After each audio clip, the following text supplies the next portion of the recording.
SLBC Krishna జలాల అంశంపై Congress BRS మధ్య మరోసారి మాటల యుద్ధం జరిగింది. సీఎం రేవంత్ రెడ్డి వ్యాఖ్యలకు మాజీ మంత్రి జగదీష్ రెడ్డి కౌంటర్ ఇచ్చారు. ఎస్ఎల్బీసీ విషయంలో కాంగ్రెస్ టీడీపీ హయాంలోనే తెలంగాణకు నష్టం జరిగిందని తెలిపారు. దత్తత పేరుతో సమైక్య పాలకులు కోతలు కోసారని మండిపడ్డారు. ఎస్ఎల్బీసీలో మృతదేహాలను బయటకు తీయలేని వారు కృష్ణా జలాల గురించి మాట్లాడటం విడ్డూరంగా ఉందన్నారు.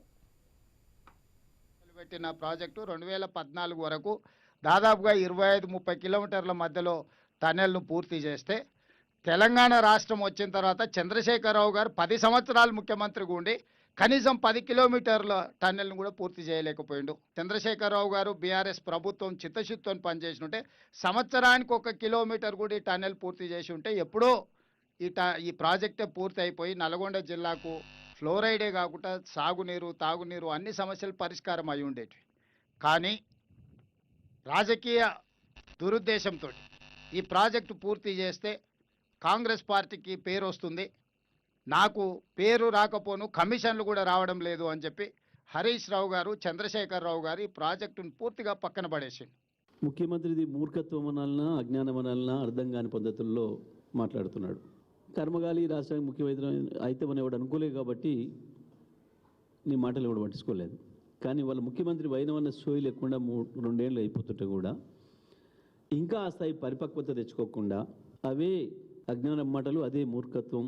తెలంగాణకి ఏమైనా నష్టం జరిగింది, ద్రోహం జరిగింది అని అంటే అది తెలుగుదేశం కాంగ్రెస్ పార్టీలతోనే విషయం దేశానికి అంతా తెలుసు. ఏ ముఖ్యమంత్రి అబద్ధాలకి అంతులేదు, పొంతన లేదు. ఆ నీళ్ళ శాఖ మంత్రికి ఏమాత్రం జ్ఞానం లేదు.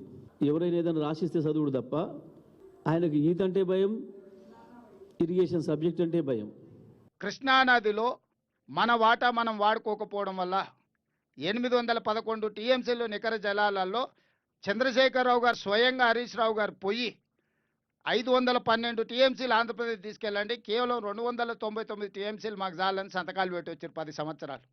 ఇలా ఉత్తమ్ కుమార్ రెడ్డి గారు మంత్రి అయినాక, నేను ముఖ్యమంత్రి అయినాక అన్ని దగ్గరలో మా అభ్యంతరాలు పెడితే వాళ్ళకు సుప్రీంకోర్టులో కూడా ఇదే వేసారు. ఆల్రెడీ తెలంగాణ ప్రభుత్వం 299 టీఎంసీలకు ఒప్పుకున్నది కాబట్టి కొత్త ట్రిబ్యునల్లో మీరు అదనంగా అడగడానికి మీకు అవకాశం లేదు, మీరు ఎట్లా అడుగుతారని ఈరోజు ఆంధ్రప్రదేశ్ వాదన తీసుకొచ్చింది.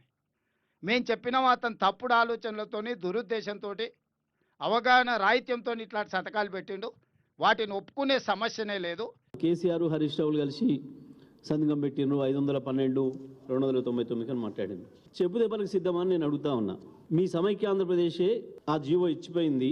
ఆ విషయాన్ని మేం చెప్పలే, కేంద్రమే స్వయంగా అపెక్స్ కమిటీ సమావేశ సందర్భంగా మినిట్స్ను స్పష్టం చేసింది.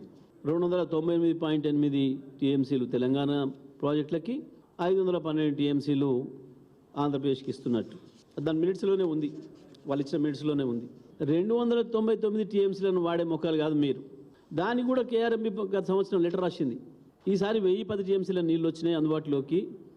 ఆంధ్రప్రదేశ్ వాళ్ళ వాటా 630 టీఎంసీలు అయితే ఇంకా ఎక్కువ వాడుకుంది. ఇప్పటికీ 650 పైన వాడుకున్నారు ఆంధ్రప్రదేశ్. మీ తెలంగాణ ముఖాలకి 250 కూడా వాడలేదు, ఇంకా మీవే ఉన్నాయి ఇంకా 66 టీఎంసీలు వాడుకోండి అని చెప్తే కూడా నాగార్జున సాగర్ ఎడమ కాలువ కింద పంట పొలాలు ఎండబెట్టారు తప్ప నీళ్ళు మీ ముఖాలకి.